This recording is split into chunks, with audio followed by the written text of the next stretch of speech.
ini kita masuk dalam satu tim, yaitu tentang yang ditampilkan.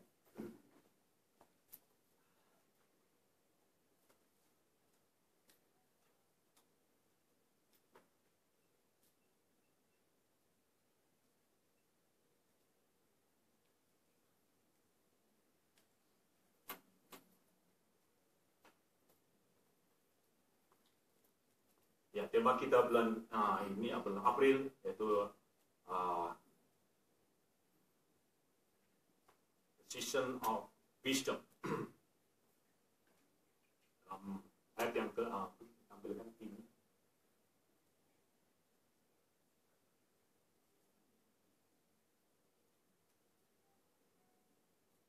Dalam 3 bulan yang lalu kita berbicara tentang divine inspiration.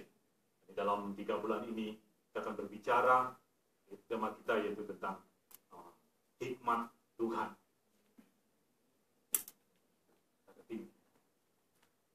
Dari ayat yang kita ambil dalam kitab Efesus pasal yang pertama dikatakan di situ bahwa berjuang untuk hikmat, roh hikmat dan pengetahuan. Nah, saudaraku, dalam 3 bulan ini kita akan banyak berbicara yaitu tentang hikmat Tuhan.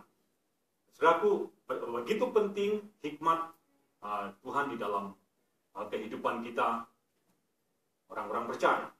Saudaraku, kalau saudara lihat dalam Efesus pasal yang pertama, kalau saudara melihat di situ adalah doa daripada Paulus, yaitu kepada gereja, supaya Tuhan memberikan kepada mereka yaitu roh hikmat dan wahyu. Sesuatu hal yang sangat penting, yang sangat diperlukan bagi orang percaya atau gereja, untuk mereka memiliki satu perjalanan rohani yang sukses, itu adalah roh hikmat dan wahyu.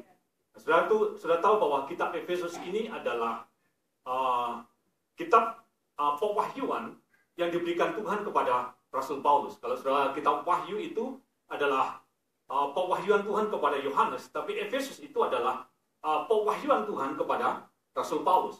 Kalau saudara perlu tahu bahwa Paulus pernah suatu saat diangkat Tuhan ke langit yang ketiga. Mungkin saya tunjukkan saudara sebentar 12 pasal yang keempat.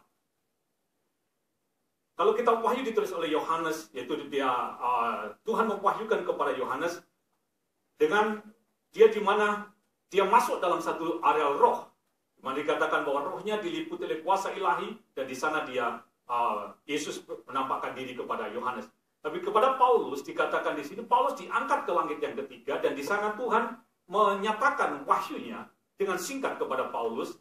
Dalam 2 Korintus pasal yang ketiga, pasal yang ke-12 ayat yang keempat, coba kita lihat sebentar. Di sana dikatakan demikian. 2 Korintus pasal yang ke-12 ayat yang ketiga. Dikatakan demikian, aku juga tahu tentang orang itu, entah di dalam tubuh, entah di dalam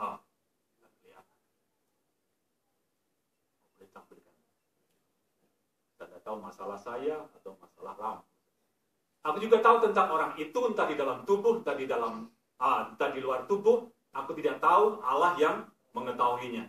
Nah, saudaraku, dalam 2 pasal 12 di sini Paulus menunjukkan tentang seseorang, sebenarnya itu adalah dirinya sendiri, yang diangkat ke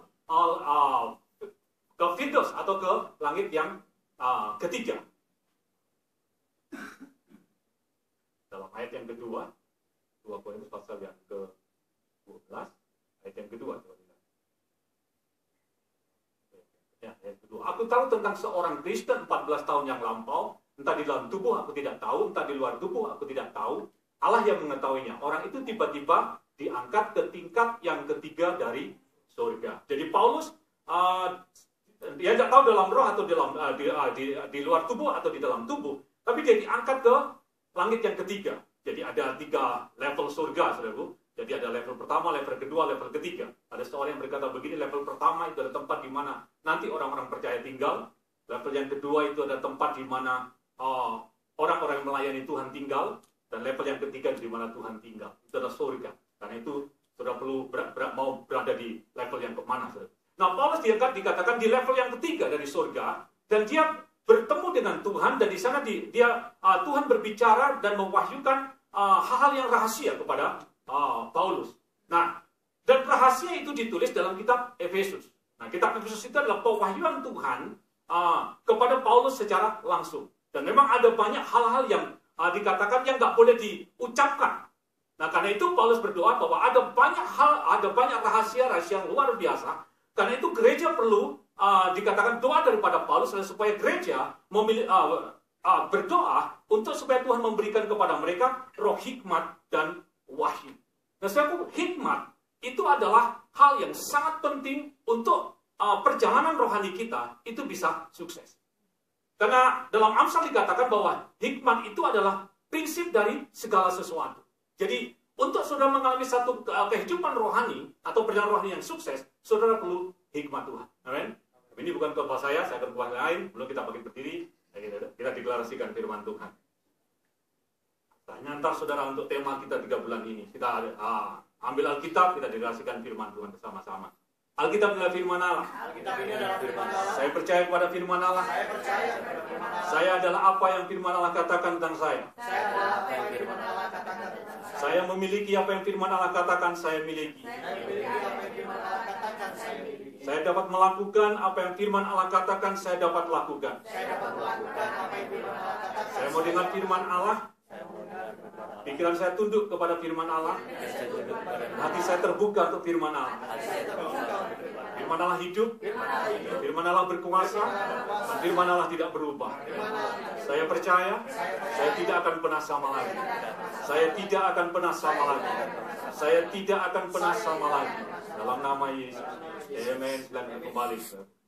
Sebagai hikmat itu adalah prinsip dari segala sesuatu. Jadi untuk sukses kita perlukan hikmat. Nah, dalam 3 bulan ini kita akan berbicara tentang hikmat Tuhan. Saya saudara buka Alkitab saudara dalam kitab Ayub pasal 28.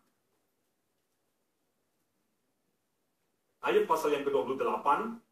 Kita akan baca ayat 12 sampai dengan ayat yang ke-28.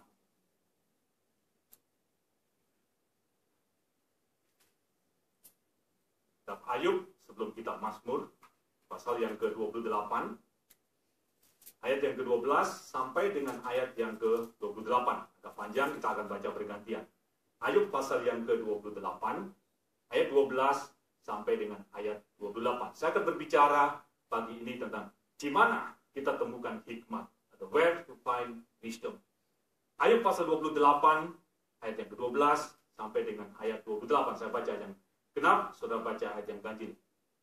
28, ayat 12 sampai 28. Tetapi di mana hikmat dapat diperoleh? Di mana tempat akal budi? Jalan kesana tidak diketahui manusia, dan tidak dapat diikuti orang hidup. Ayat yang ke-14. Kata samudera raya ia tidak terdapat di dalamku, dan kata laut ia tidak ada padaku. Dan dia tidak dapat diberikan emas murni, dan harganya tidak dapat ditimbang dengan perak. Ia tidak dapat dinilai dengan emas Ofir ataupun dengan permata krisopas yang mahal atau dengan permata lasuri.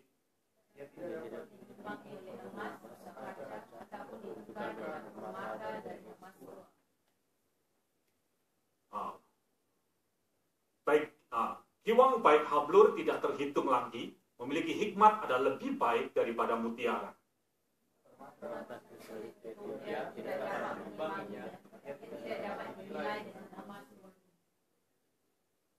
Hikmat itu dari manakah datangnya? Atau akal budi di manakah tempatnya?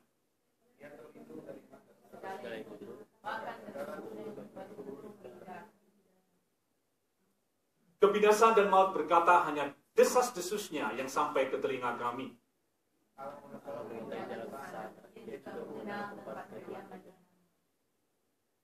Karena ia memandang sampai ke ujung-ujung bumi dan melihat segala sesuatu yang ada di kolong langit.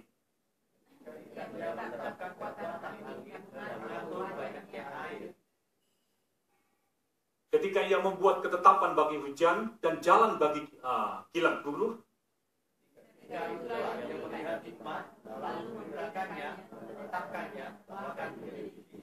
Amen. Nah, saudaraku, dalam Ayub pasal yang ke-28, sama sekali nggak lihat.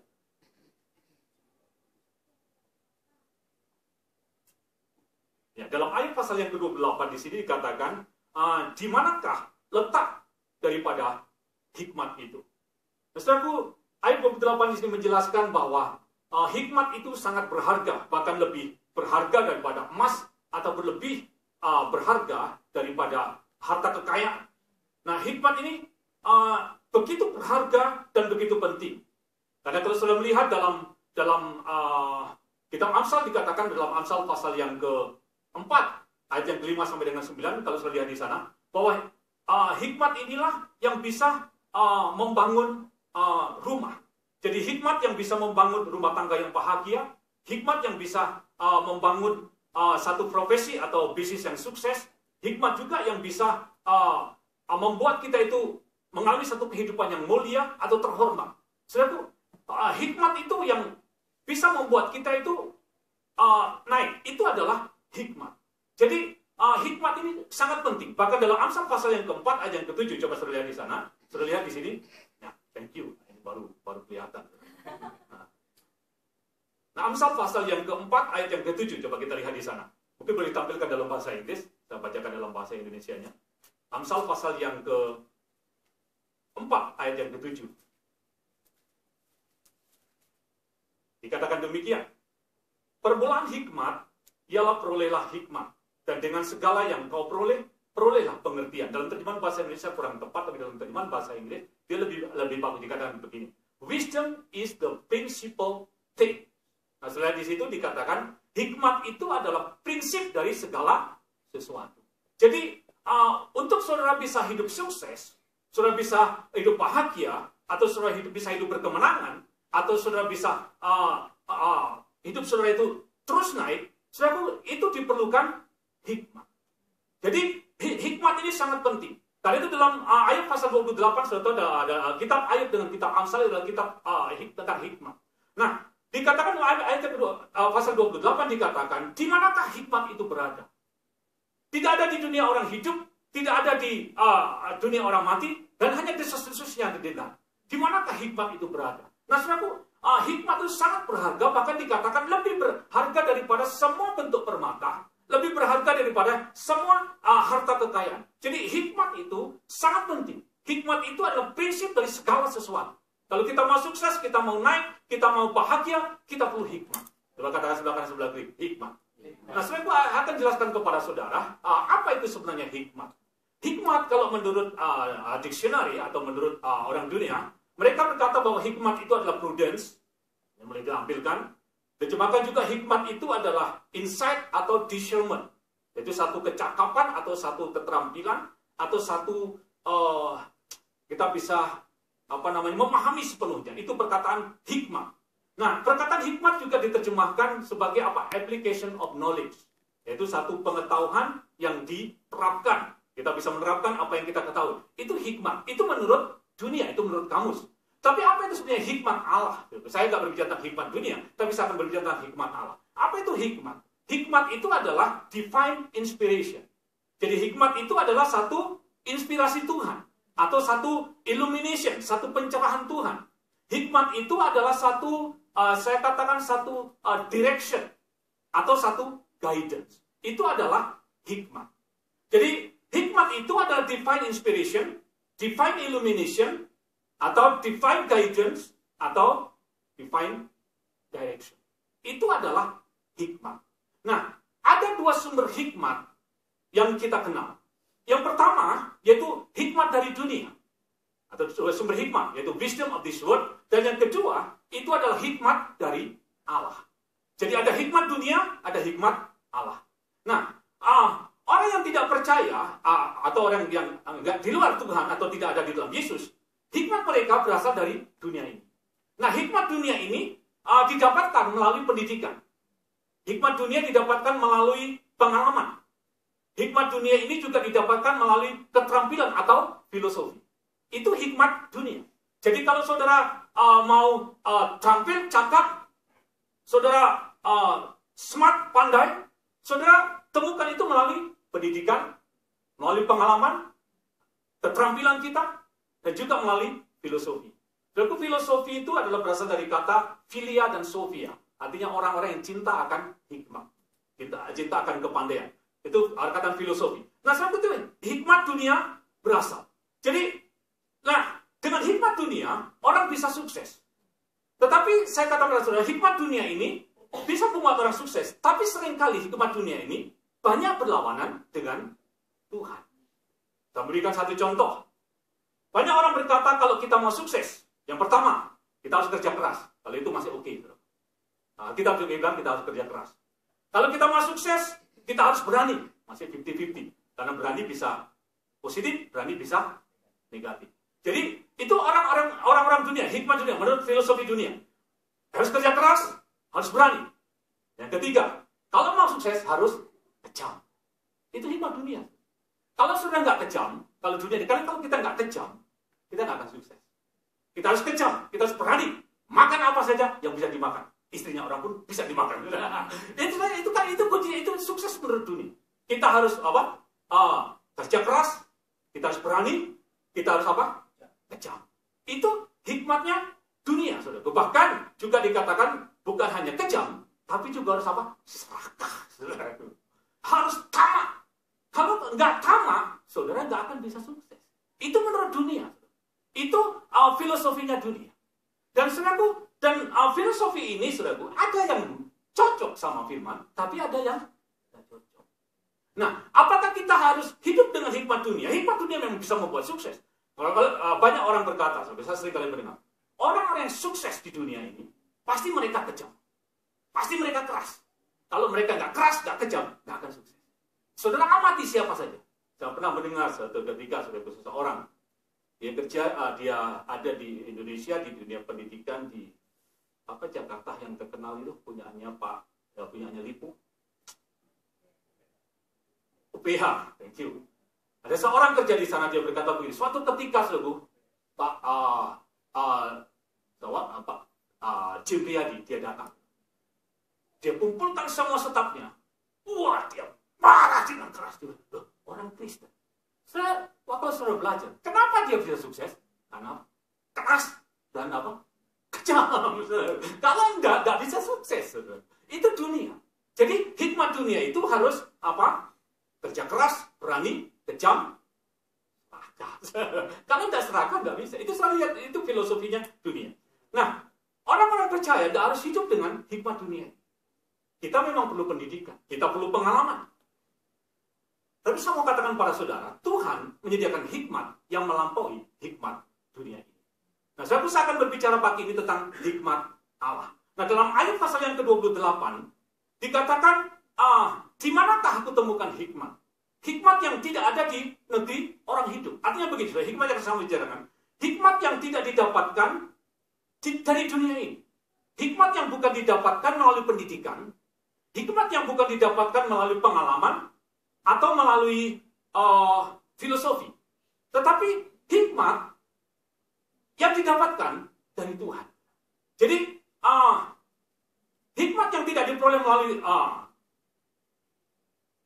jadi hikmat yang tidak diperoleh dari dunia ini, atau hikmat yang tidak didapatkan melalui panca indera kita, melalui mata kita, apa yang kita lihat, apa yang kita dengar, ataupun apa yang dimengerti oleh hati kita.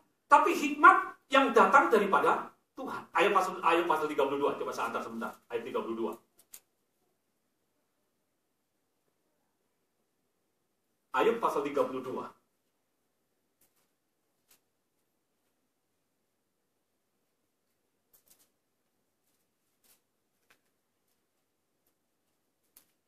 Ayat pasal 32, ayat yang ke-7 sampai dengan ayat 9. Ini tema kita 3 bulan yang lalu. Ayat pasal yang ke-32, ayat 7 sampai dengan ayat yang 9. Pikirku biarlah yang sudah lanjut usianya berbicara, dan yang sudah banyak jumlah tahunnya memaparkan hikmat. Tetapi roh yang di dalam manusia dan nafas yang maha kuasa, inilah yang memberi kepadanya pengertian. Bukan orang yang lanjut umurnya yang mempunyai hikmat, bukan orang yang sudah tua yang mengerti keadilan. Jadi dikatakan hikmat itu bukan ada pada orang yang tua, bukan ada pada orang yang sudah lanjut, atau mereka yang sudah berpengalaman. Tetapi hikmat itu dikatakan diberikan oleh Tuhan yang memberikan pengertian di dalam roh manusia. Nah, di mana yang saya akan bicarakan adalah tentang hikmat Allah ini. Nah, hikmat Allah ini bukan hikmat yang datang dari apa yang kita pelajari. hikmat Allah ini bukan datang dari apa yang kita tahu, atau melalui pengalaman kita, ataupun melalui filosofi-filosofi yang ada di dalam dunia. Tetapi hikmat yang berasal dari Allah, di mana Tuhan memberikan inspirasi di dalam roh kita. Jadi melalui Roh Kudus yang di dalam diri kita, Roh Kudus memberikan, menunjukkan pikiran Tuhan, pengertian Tuhan ke dalam hati kita. Jadi hikmat yang datang melalui Roh Kudus. Jadi Roh Kudus itu adalah roh hikmat. Roh Kudus itu adalah pribadi yang memberikan hikmat dan menyatakan pikiran Tuhan ke dalam hati kita. Jadi yang tahu apa yang ada dalam pikiran Tuhan, apa yang ada di dalam hati Tuhan, itu adalah roh Tuhan. Nah, coba kita lihat dalam 1 Korintus. Kita bawa saudara sebentar. 1 Korintus pasal yang ke-2, ayat yang ke-10.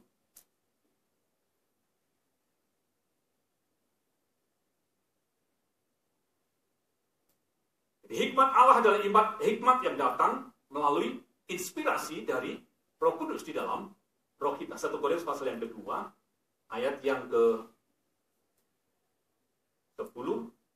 sampai dengan ayat 13.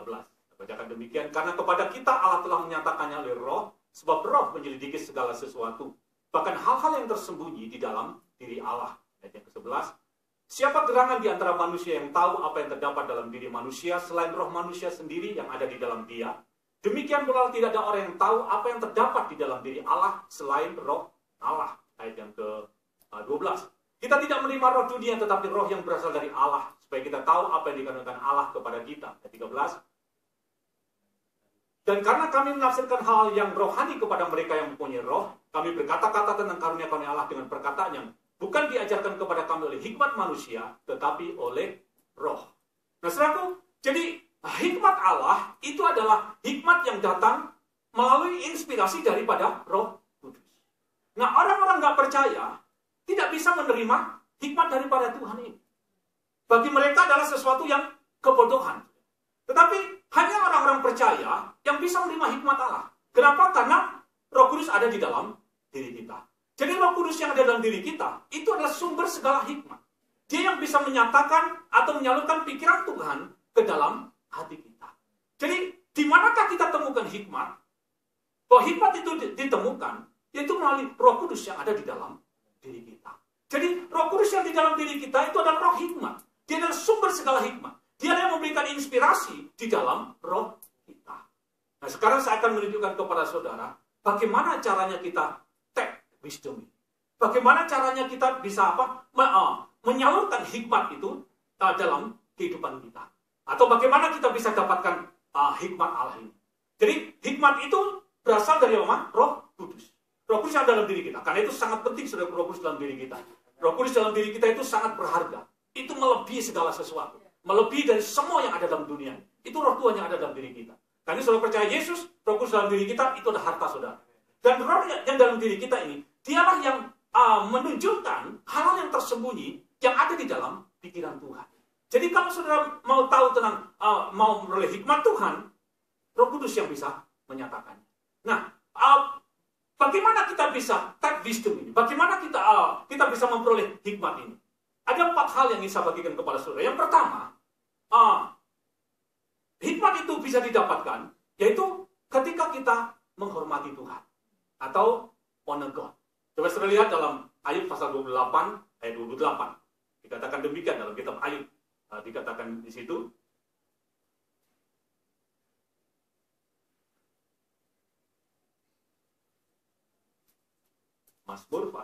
Ayub pasal 28, ayat yang ke-28. Tetapi kepada manusia ia berfirman, sesungguhnya takut akan Tuhan, itulah hikmat. Dan menjauhi kejahatan, itulah akal budi.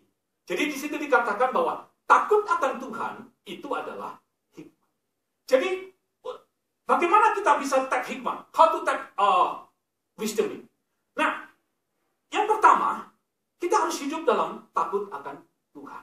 Nah, apa itu sebenarnya takut akan Tuhan?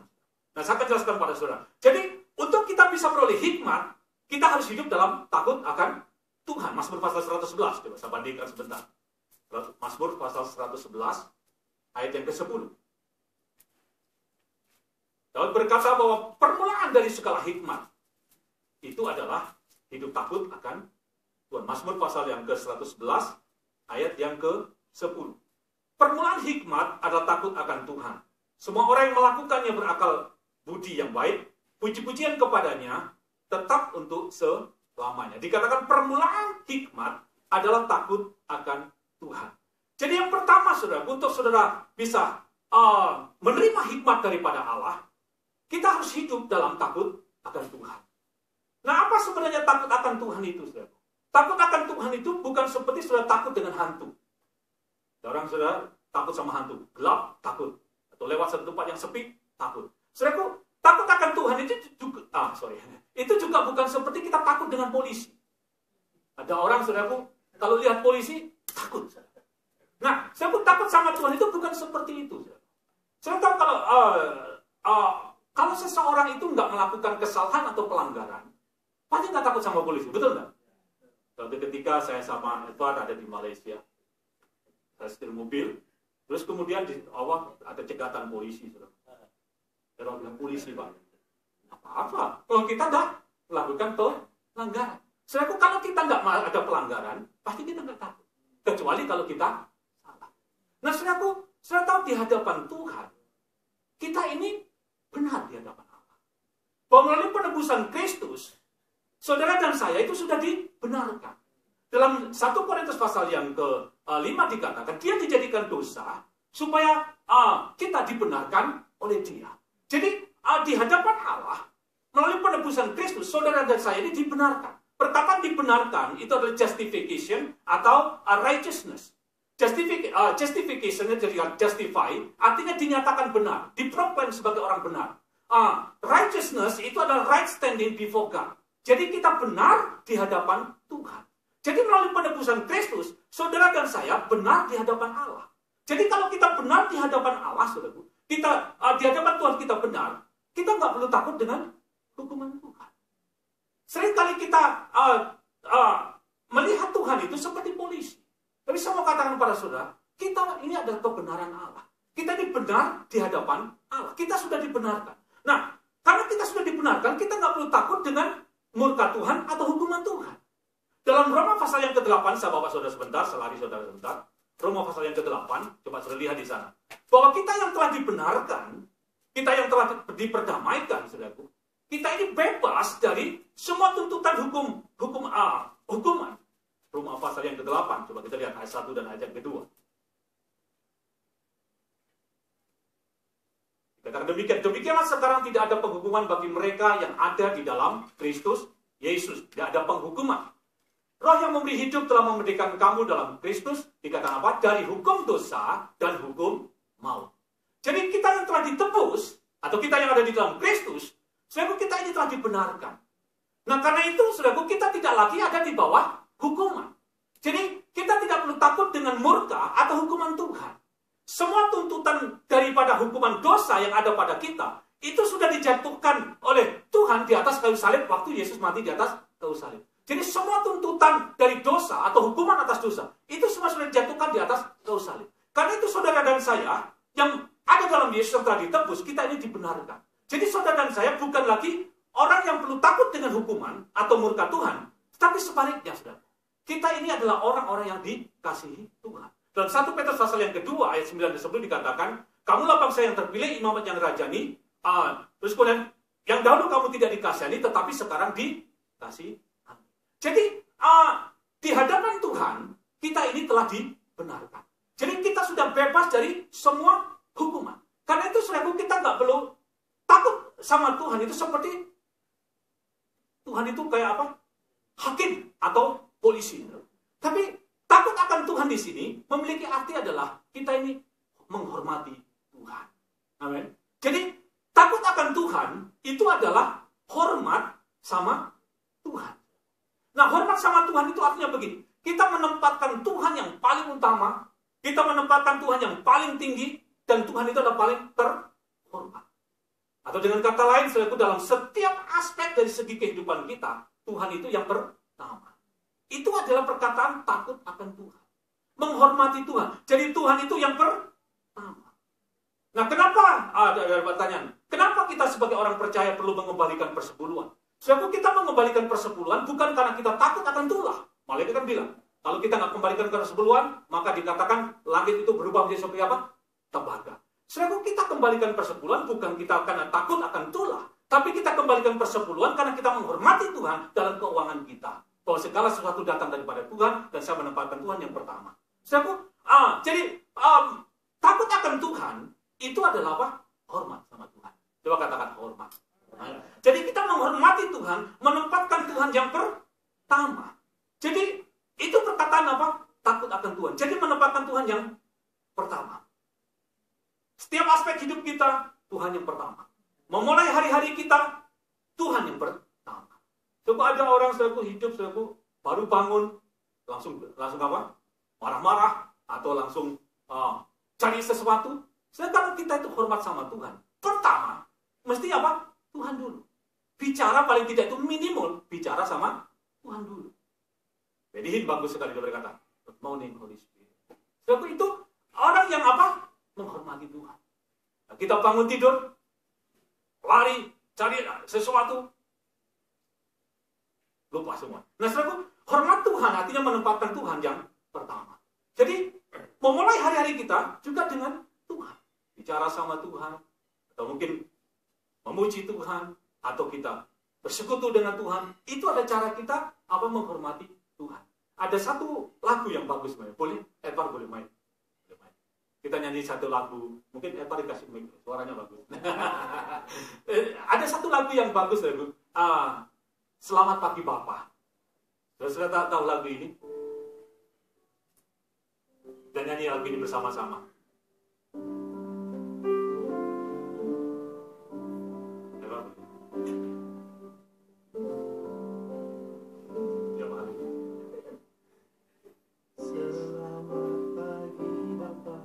Selamat pagi Yesus, selamat pagi Roh Kudus. Terima kasih atas anugerah.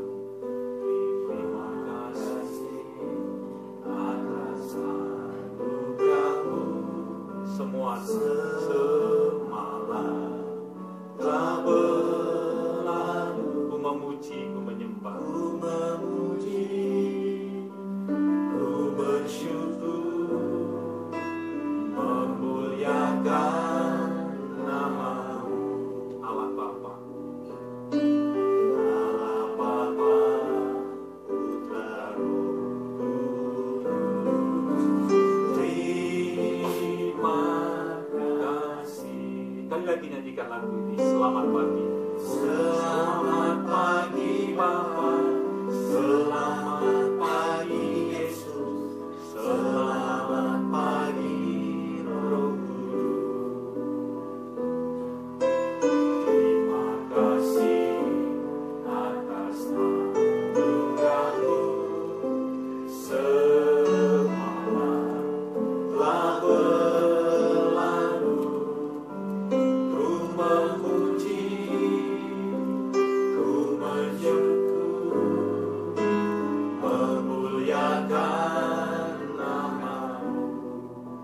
Allah Bapa, Allah Putra Roh Kudus.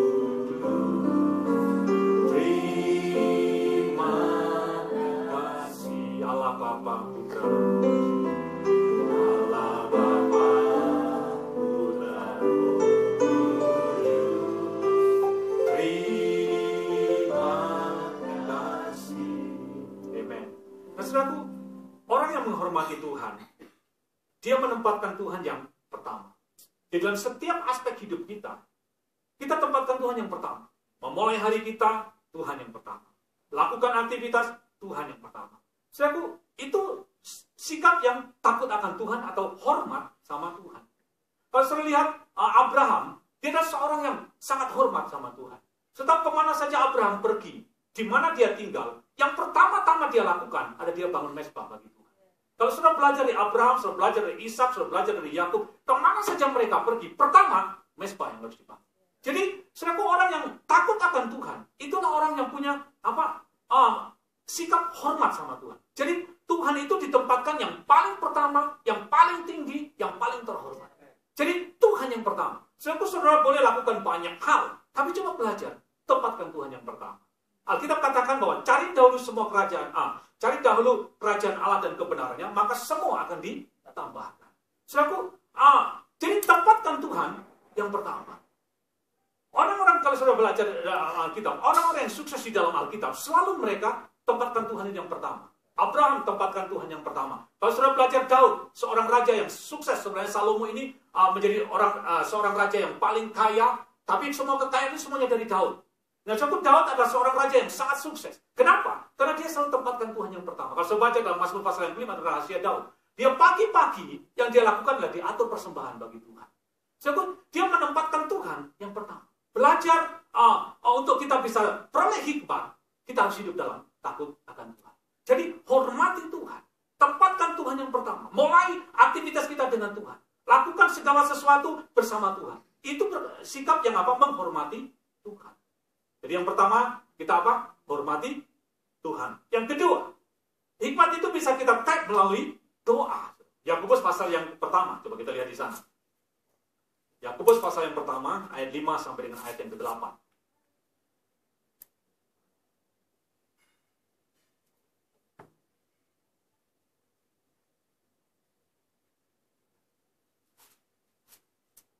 Yakobus pasal pertama, ayat 5 sampai dengan ayat yang ke-8. Dikatakan demikian.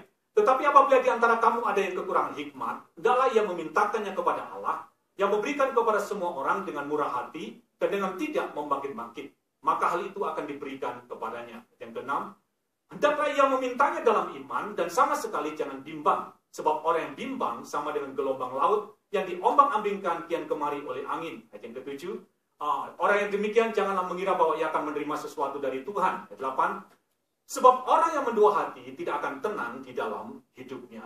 Jadi yang kedua cara kita tak hikmat, itu adalah dengan doa. Yang pertama, hormat sama Tuhan. Takut akan Tuhan. Yang kedua, kehidupan doa. Nah, dalam Yakobus pasal yang 5 dikatakan, kalau ada di antara kamu yang kekurangan hikmat, hendaklah ia memintakannya kepada Allah, yang akan memberikannya dengan tidak membangkit-bangkitkan. Artinya Allah yang akan memberikan dengan senang hati, dengan berlimpah-limpah.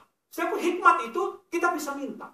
Nah, kalau sudah lihat di dalam 1 Raja pasal yang ketiga, suatu ketika sudah Salomo, dia minta sama Tuhan. Yang diminta itu adalah hikmat. Dia minta hikmat dan dia beroleh hikmat. Jadi, bagaimana kita bisa tap hikmat? Yang pertama, menghormati Tuhan. Yang kedua, kita bisa minta.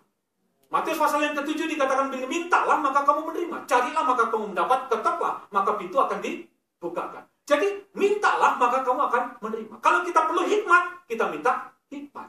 Jadi, hikmat itu kita bisa minta. Dan Yakobus berkata, kalau kamu minta, hendaklah kamu minta dengan iman. Jadi minta dengan iman. Artinya minta dengan tidak ragu-ragu, tidak bimbang. Apa itu iman? Saya pernah katakan pada saudaraku, iman itu adalah kita tahu bahwa Allah mendengar dan menjawab doa kita. Sebab kalau kita tidak tahu bahwa Allah itu mendengar dan menjawab doa kita nggak akan bisa berdoa dengan iman. Saudara harus tahu. Jadi iman itu dasarnya adalah tahu. Bukan karena nggak tahu, tapi kita tahu. Saudara harus tahu betul bahwa kalau saya minta hikmat, Tuhan akan berikan hikmat.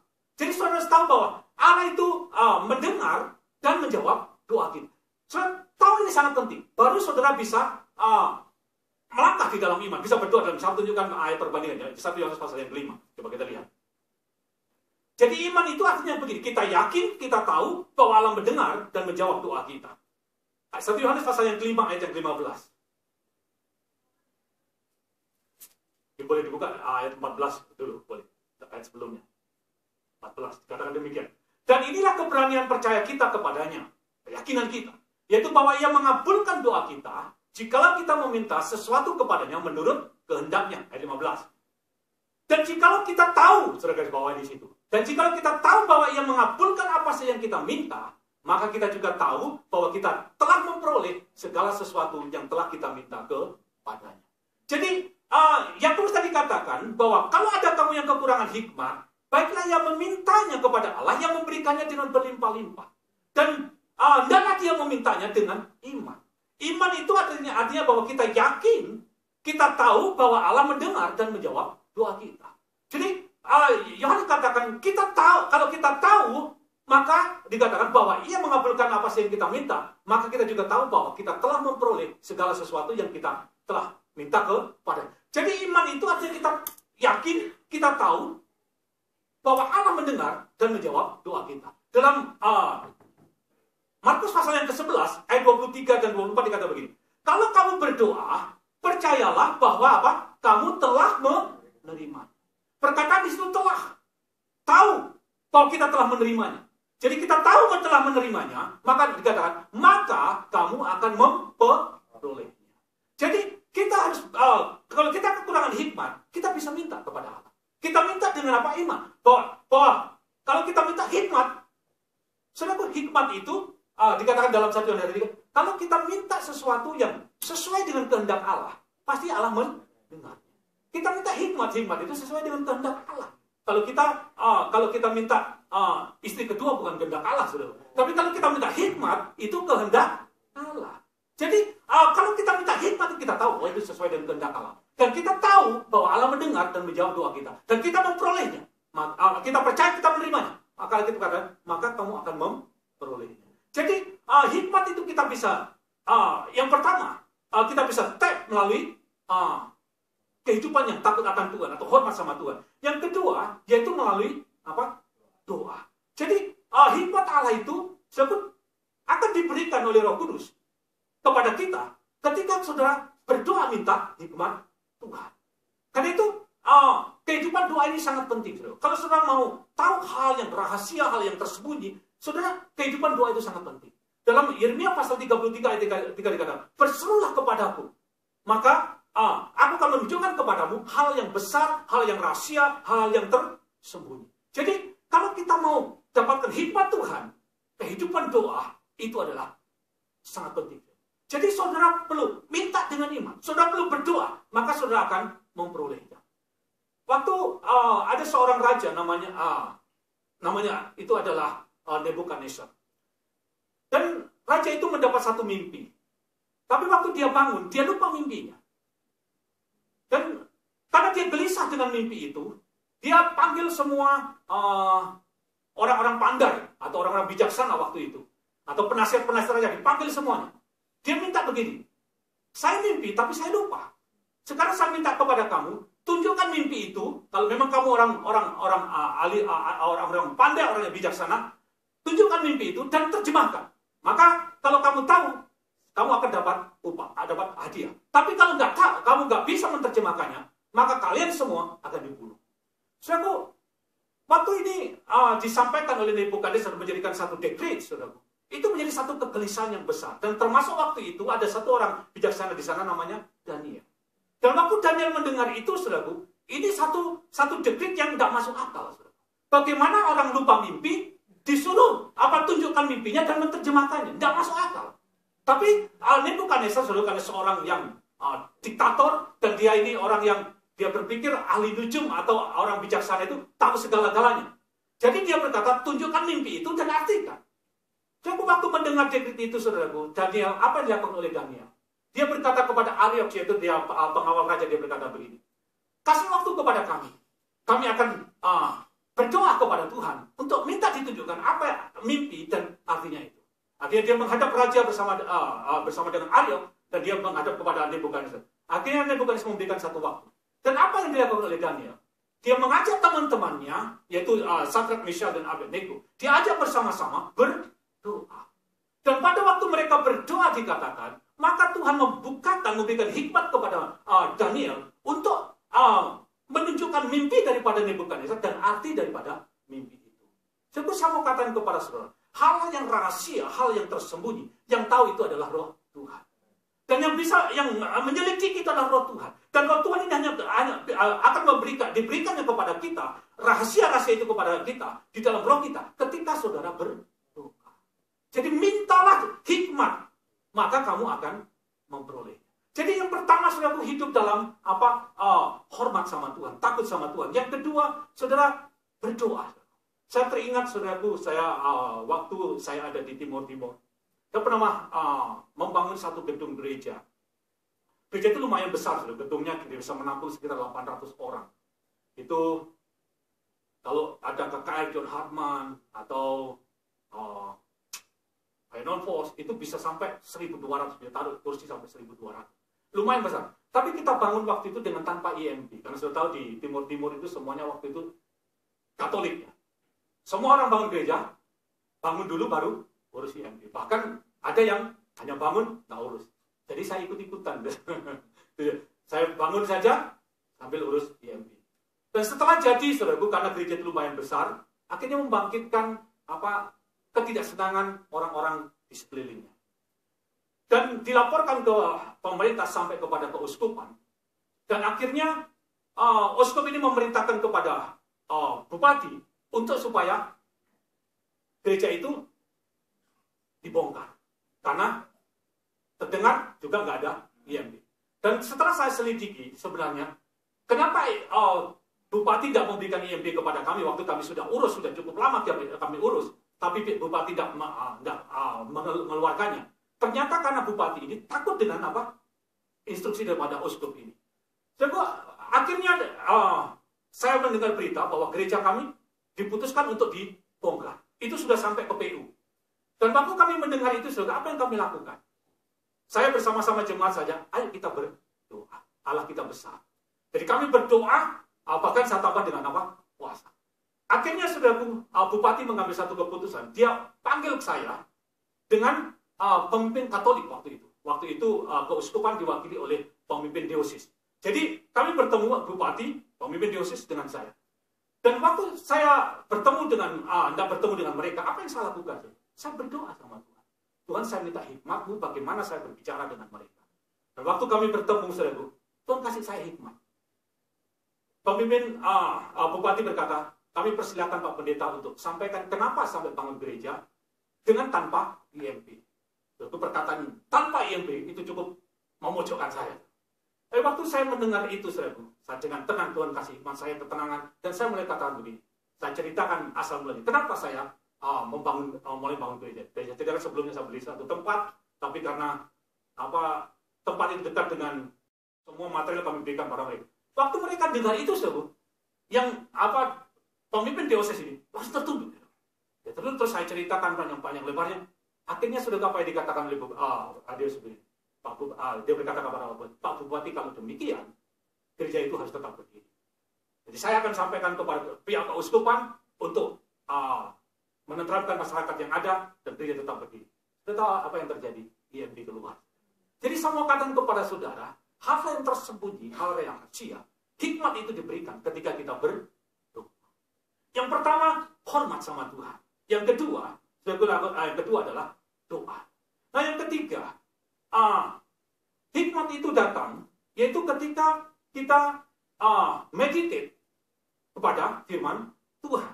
Jadi, hikmat itu kita bisa tap melalui merenungkan firman Tuhan. Coba kita lihat dalam Mazmur pasal 19, ayat yang ke-7. Mazmur pasal 19.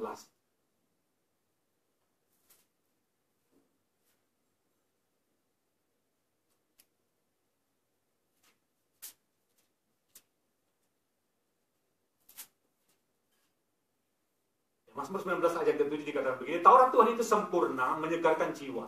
Peraturan Tuhan itu teguh, memberikan hikmat kepada orang yang tidak berpengalaman. Dikatakan Taurat Tuhan itu, atau peraturan Tuhan itu, memberikan hikmat kepada orang yang tidak berpengalaman. Jadi yang ketiga, kita bisa tap hikmat, itu melalui meditate on God's word.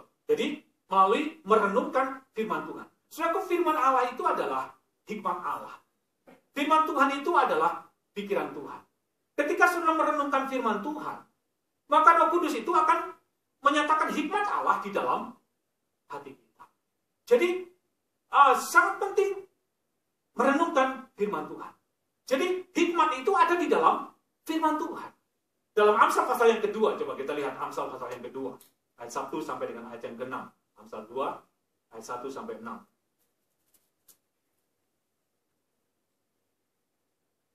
Bacakan demikian Amsal 2 ayat 1 sampai dengan ayat yang ke-6. Hai anakku, jikalau engkau menerima perkataanku dan menyimpan perintahku di dalam hatimu, sehingga telingamu memperhatikan hikmat dan engkau mencenderungkan hatimu kepada kepandaian, Ya, jikalau engkau berseru kepada pengertian dan menunjukkan suaramu kepada kepandaian. Ayat yang keempat, jikalau engkau mencarinya seperti mencari perak dan mengejarnya seperti mengejar harta terpendam, maka engkau akan memperoleh pengertian tentang takut akan Tuhan dan mendapat pengenalan akan Allah. Ayat yang keenam, kita baca bersama-sama, 2, 3. Karena Tuhanlah yang memberikan hikmat, dari mulutnya datang pengetahuan dan kepandaian. Nah, saudara, di situ hikmat itu diberikan kalau kita dikatakan kita menerima perkataan Tuhan dan menyimpan perintah itu di dalam hati kita. Jadi hikmat itu datang melalui meditasi kepada firman Tuhan. Jadi ketika saudara merenungkan firman Tuhan, saudaraku, maka hikmat itu, Roh Kudus akan menyatakan pikiran Tuhan, hikmat Tuhan ke dalam hati kita. Kalau saya baca dalam Mazmur pasal yang pertama, dan sering kali kita baca, dikatakan di sana, renungkan firman Tuhan, maka dikatakan, orang yang kesukanya merenungkan Tuhan siang dan malam, dia seperti pohon yang ditanam di tepi aliran air. Dia akan bertumbuh. Nah, saudaraku, kalau kita merenungkan firman Tuhan, maka kita akan mengalami satu pertumbuhan. Roh kita bertumbuh. Kita mengalami apa? Spiritual growth. Nah, saudara tahu bahwa pertumbuhan rohani dengan pertumbuhan hikmat itu berjalan bersama-sama. Pertumbuhan rohani, pertumbuhan hikmat, dan pertumbuhan favor atau perkenanan Tuhan itu berjalan seiring. Saya tunjukkan ayatnya dalam Lukas pasal yang kedua. Contoh Yesus. Dikatakan di situ Yesus bertumbuh dewasa, juga bertumbuh hikmatnya, dan dia juga bertumbuh favor daripada Tuhan. Nah, Lukas pasal yang kedua ayat 52. Coba kita lihat di sana. Dan Yesus makin bertambah besar, dalam terjemahan bahasa Inggris lebih jelas, dan bertambah hikmatnya dan besarnya, dan makin dikasih oleh Allah dan manusia. Saudara, di situ dikatakan Yesus dia bertumbuh secara roh, dan kemudian juga dikatakan dia bertambah hikmatnya, dan juga dikatakan bertambah favor. Jadi kalau saya mau katakan kepada saudara, hikmat itu adalah side effect daripada pertumbuhan rohani kita, dan favor itu adalah side effect dari hikmat. Karena itu pertumbuhan rohani kita, itu ketika rohani kita bertumbuh, karena kita makan firman Tuhan, maka hikmat kita itu juga akan bertumbuh. Dan akibat daripada hikmat bertumbuh, maka side effect-nya adalah perkenanan Tuhan. Jadi banyak orang, saya sering beberapa tahun yang kemarin kita banyak berbicara tentang favor, tentang grace, tentang favor, tentang perkenanan Tuhan. Sebenarnya perkenanan Tuhan itu kalau saudara tahu, itu side effect daripada hikmat. Kalau saudara memiliki hikmat, beroleh hikmat, saudara tahu bahwa ketika saudara berhikmat, saudara akan beroleh favor. Ini berhubungan erat. Karena saudara tahu, kalau saudara beroleh hikmat, saya memberikan satu contoh. Nanti saya akan berbicara tentang bagaimana hikmat itu bekerja. Dia melalui 5 cara. Kita seri berikutnya. Tapi saya akan tunjukkan kepada saudara. Kalau saudara lihat bahwa favor itu datang atau side effect daripada hikmat. Saya tunjukkan seorang yang bernama Yusuf. Saudara, kenapa Yusuf itu beroleh perkenanan daripada Potifar? Kalau saudara lihat, kenapa dia dapat perkenanan daripada Potifar? Karena dia bisa mengerjakan segala sesuatu dengan baik. Dikatakan karena Tuhan menyertai Yusuf, dan dia tahu apa yang dikerjakannya, dan dia dapat mengerjakannya dengan baik. Karena itu dikatakan semua yang dikerjakan Yusuf dikatakan semuanya bagus. Karena itu dikatakan dia dapat favor dari Potifar. Jadi favor itu adalah side effect daripada hikmat. Kalau saudara dalam satu pekerjaan, saudara tahu apa yang saudara kerjakan, saudara bisa mengerjakannya dengan baik, pasti bos saudara berkenan dengan saudara. Tapi kalau saudara nggak tahu apa yang saudara kerjakan, maka saudara side effect-nya bukan favor saudara, tapi resign. Jadi hikmat ini, kalau saya mau kata pada saudara, favor itu adalah side effect-nya daripada apa? Hikmat. Nah, dan hikmat ini kita dapatkan melalui apa?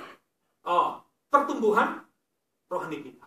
Jadi, waktu kita merenungkan firman, maka kita mengalami pertumbuhan secara roh. Nah, ketika roh kita bertumbuh, saudaraku, maka hikmat juga akan bertumbuh. Nah, saya mau katakan pada saudara, hikmat itu hanya bisa dimengerti, hanya bisa diterima oleh orang-orang yang mature, oleh orang-orang yang dewasa. Saya tunjukkan ayatnya dalam 1 Korintus pasal yang kedua. Paulus berkata demikian, bahwa hikmat itu hanya bisa dibicarakan, bisa diterima di kalangan orang-orang yang dewasa. 1 Korintus pasal yang ke-2 ayat 1 sampai dengan ayat yang kedua. 1 Korintus 2 ayat 1 dan 2.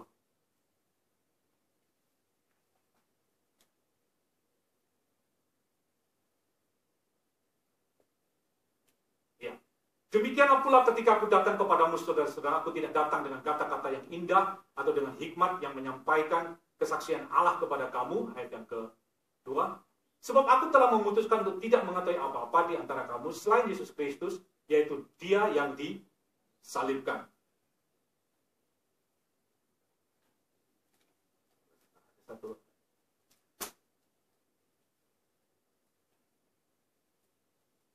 Ada satu ayat saya.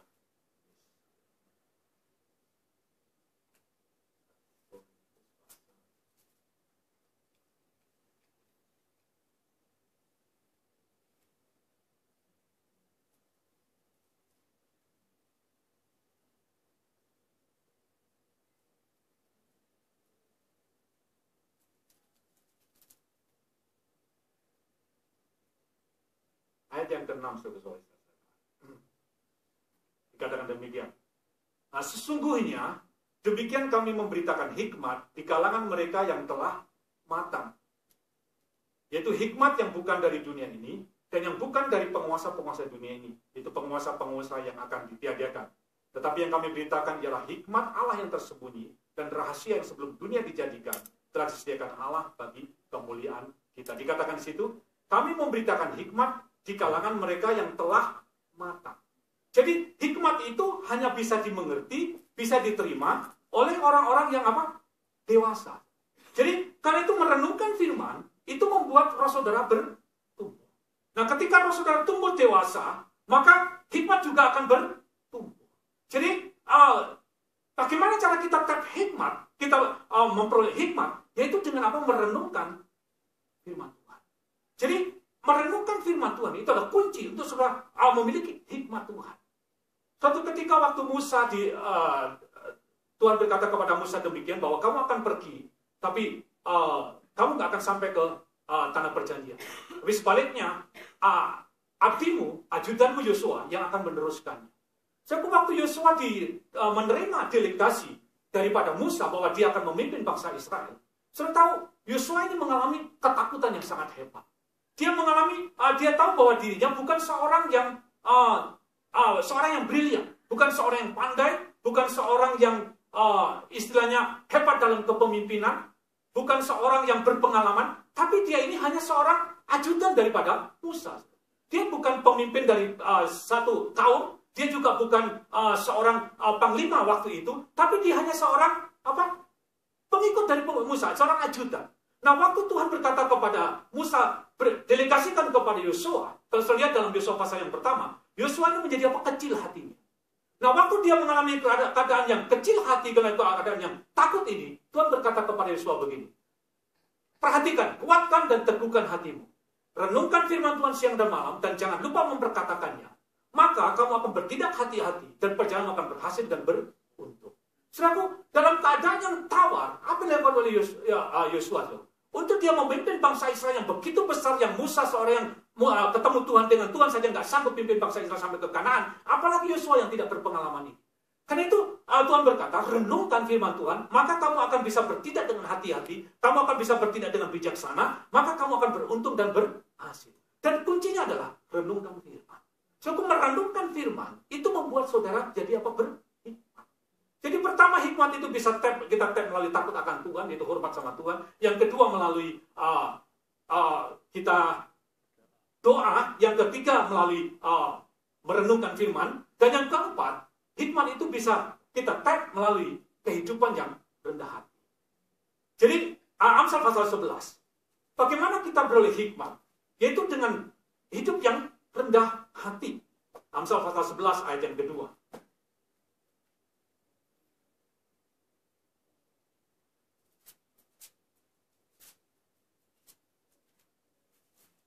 Amsal pasal 11 ayat yang kedua. Jikalau keangkuhan tiba juga cemooh. Tetapi hikmat ada pada orang yang rendah hati. Dan dikatakan di sini bahwa hikmat ada pada orang yang rendah hati. Jadi hanya orang-orang yang hidup dengan rendah hati, mereka yang bisa beroleh hikmat. Jadi hikmat itu bisa diberikan, bisa disalurkan oleh Roh Kudus ke dalam hati kita kalau kita hidup dengan rendah hati. Nah, apa itu sebenarnya kehidupan yang rendah hati? Orang yang hidup dengan rendah hati itu, saudaraku, bukan orang yang kalau bicara yang ya nggak mau nyolok. Itu bukan hanya itu orang yang rendah hati, tapi orang yang rendah hati itu adalah orang yang memiliki satu sikap dia perlu sama Tuhan. Itu adalah orang yang rendah hati. Jadi orang yang rendah hati, mereka orang yang merasa apa? Perlu Tuhan. Kan dalam Yakobus pasal yang keempat dikatakan demikian. Yakobus pasal 4 ayat yang dikatakan begini. Tuhan menentang orang yang congkak, tetapi dikatakan dia mengasihi orang yang rendah hati. Jadi hanya orang yang rendah hati yang bisa menerima hikmat daripada Tuhan.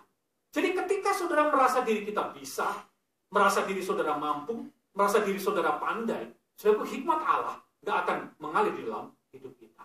Tetapi sebaliknya ketika saudara merasa perlu Tuhan, merasa saudara tidak bisa, hikmat Tuhan bisa mengalir kepada kita. Dalam 1 Korintus pasal yang ketiga, coba kita lihat di sana. 1 Korintus pasal 3 ayat 18. Hikmat itu diberikan kepada orang yang justru merasa bodoh di hadapan Tuhan. 1 Korintus pasal 3 ayat 18.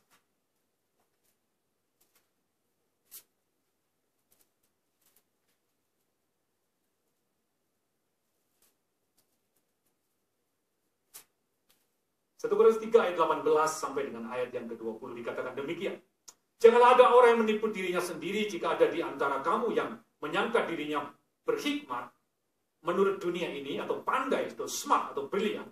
Biarlah ia menjadi bodoh supaya ia berhikmat. Karena hikmat dunia ini adalah kebodohan bagi Allah. Sebab ada tertulis, ia menangkap orang berhikmat dalam kecerdasannya. Dan di tempat lain Tuhan dikatakan, Tuhan mengetahui rancangan-rancangan orang berhikmat. Sesungguhnya semuanya sia-sia belaka. Jadi dikatakan di situ bahwa Tuhan dikatakan memberikan hikmat itu bukan kepada orang-orang yang merasa bisa. Tetapi sebaliknya orang yang merasa bodoh di hadapan Tuhan. Orang yang merasa perlu Tuhan. Itu yang mendapatkan hikmat Tuhan. Nah, bukan berarti, saudaraku, bahwa Tuhan itu tidak suka dengan orang pandai, tidak suka dengan orang brilian, saudaraku. Tapi yang dimaksud adalah, Tuhan mau supaya walaupun kamu pandai, walaupun kamu brilian, walaupun kamu cekatan, tapi kita merasa bahwa kita perlu sama Tuhan. Jadi, saudaraku, dikatakan bahwa Tuhan berkata bahwa biarlah kamu yang berhikmat dalam dunia ini, kamu merasa dirimu bodoh di hadapan Tuhan. Baru Tuhan memberikan hikmat kepada kita. Jadi, hikmat itu hanya kita bisa tap ketika kita memposisikan hati kita rendah di hadapan Tuhan. Jadi kita menempatkan Tuhan itu begitu mulia, begitu tinggi, begitu agung, dan kita merasa diri kita bahwa saya perlu Tuhan, saya nggak bisa tanpa Tuhan. So ketika kita memposisikan diri kita seperti itu, maka hikmat Tuhan akan mengalir dalam hati kita. Saya pun Tuhan menentang orang yang sombong, orang yang congkak, tapi dia mengasihi orang yang rendah hati. Suatu ketika ada seorang yang bernama Nebukadnezar, saya pakai Nebukadnezar terus. Nebukadnezar ini adalah seorang raja yang hebat. Dia seorang pemimpin yang hebat, dia seorang yang brilian, dia seorang yang smart. Dia membangun Yerubbabel dengan luar biasa. Membangun Babel dengan luar biasa. Bahkan dikatakan Babel itu menjadi negara yang paling besar, paling ternama, termasyhur, tersohor. Mungkin seperti Lee Kuan Yew gitu. Tapi sekarang kemuliaan sudah berakhir. Nah, sahabat Nebukadnezar ini luar biasa. Dia sangat hebat. Suatu ketika dia berkata begini. Dia jalan-jalan di istananya, dia berkata begini. Oleh karena aku, Babel bisa seperti ini. Oleh karena kehebatanku, Babel bisa seperti ini. Sudah tahu apa yang terjadi? Maka dikatakan suara yang mendengar sampai di sini berakhir pemerintahan. Saudaraku, Tuhan benci dengan orang sombong, tapi dia mengasihi orang yang rendah hati. Hikmat ini hanya bisa ditayar kalau kita hidup dengan rendah hati. Orang yang rendah hati adalah orang yang merasa butuh dengan Tuhan, perlu sama Tuhan, orang yang hormat sama Tuhan. Saudaraku, ini kita bisa tayar hikmat Tuhan dalam hidup kita. Jadi ada 4 hal yang kita bisa salurkan hikmat itu dalam hidup kita. Bagaimana Roh Kudus bisa menyalurkan hikmat di dalam hidup kita? Yang pertama, yaitu kita hormati Tuhan, takut sama Tuhan. Yang kedua, kita bisa minta, yaitu melalui kehidupan doa. Yang ketiga, kita melalui meditasi firman. Dan yang keempat, itu melalui hidup yang kekal. Kita balik berdiri.